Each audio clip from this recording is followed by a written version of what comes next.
देर रात परिवार को नींद की गोलियां देकर आशिक से मिलने वाली 20 साल की स्वाति, जो मुरादाबाद की रहने वाली है, आरोप है इसने अपने प्रेमी मनोज से शादी करने के लिए गांव के बेकसूर शख्स की हत्या करवा दी और जेल भिजवा दिया पिता और भाई को। जब ये लड़की पकड़ी गई तो सारा इल्जाम आशिक पर लगा दिया। गाँव के लोगों को इस घटना का पता चला तो कारनामे सुनकर सबके पैरों तले जमीन निकल गई। आज के केस में हम जानेंगे कि एक लड़की आखिर कितनी गिर सकती है। मुरादाबाद की स्वाति को इश्क हुआ बदायूं के रहने वाले मनोज से। मनोज पेशे से हेयर सैलून या यूं कहे नाई का काम करता था। दोनों की दीवानगी और चुप चुप कर मिलना 2 साल से चल रहा था। परिवार में जब पिता शोभाराम और भाई कपिल तथा गौरव को शक हुआ तो इसका घर से निकलना बंद करवा दिया। आमतौर पर घर की लड़की या बेटी ऐसा करे तो अक्सर यही होता है। इसके बाद तलाश शुरू कर दी एक लड़के की। परिवार की मानसिकता थी कि इसकी शादी कहीं ना कहीं कर देंगे तो सब ठीक हो जाएगा। अमूमन ये सोच सबकी होती है। जब लड़की हाथ से निकलती है तो शादी करना ही उचित समझते हैं। शोभाराम इधर बेटी के लिए रिश्ता ढूंढ रहा था, उधर बेटी मनोज से अब भी चोरी चुपके फोन पर बात करती।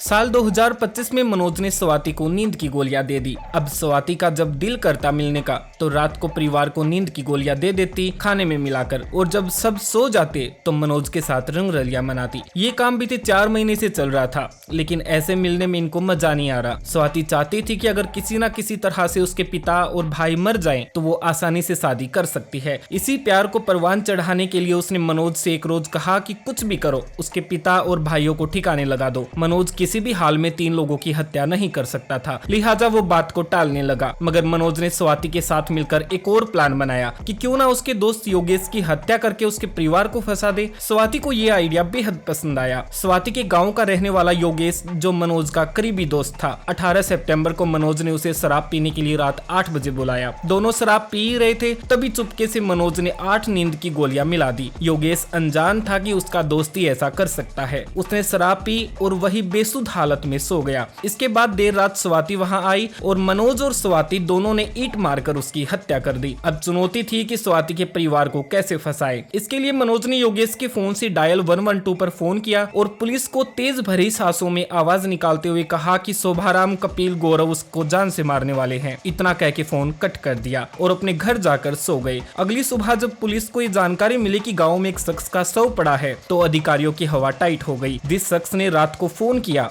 उसकी हत्या हो चुकी थी। पुलिस ने तुरंत कार्रवाई करते हुए आंख बंद करके शोभाराम और उसके दोनों बेटों को गिरफ्तार कर लिया। पुलिस रिमांड में इन्होंने अपना जुर्म कबूल तो नहीं किया, मगर जाबाज पुलिस ने उन्हें जेल जरूर भेज दिया। इसके बाद पुलिस के कुछ अधिकारियों को जब 112 पर आए उस कॉल की रिकॉर्डिंग गाँव वालों को सुनाई गई तो उन्होंने बताया कि ये आवाज योगेश की नहीं है। पुलिस के पैरों तले उस वक्त जमीन निकल चुकी थी। खुद पर गाज गिरती देख तुरंत केस की गहनता से जांच शुरू की गई। इसके बाद सामने आई स्वाति और मनोज का अफेयर। दोनों के मोबाइल की 18 सितंबर को लोकेशन घटनास्थल पर पाई गई। इसी के आधार पर दोनों को गिरफ्तार करके पूछताछ शुरू की तो उन्होंने अपना जुर्म कबूल कर लिया। स्वाति ने बताया कि पिता और भाई को इस केस में फंसा देती तो वो लंबे समय के लिए जेल चले जाते। इसके बाद वो लोग आराम से शादी कर सकते थे। लेकिन जब मीडिया ने स्वाति से हत्या की वजह पूछी तो उसने बताया कि उसे इस बारे में कुछ भी नहीं मालूम, जबकि पुलिस के सामने उसने खुद कबूल किया है और सारा नाम अब प्रेमी के ऊपर लगा दिया। आपकी इस कलयुगी बेटी पर क्या राय है, कमेंट करके अपनी प्रतिक्रिया जरूर दे। वीडियो में अब तक बने रहने के लिए धन्यवाद।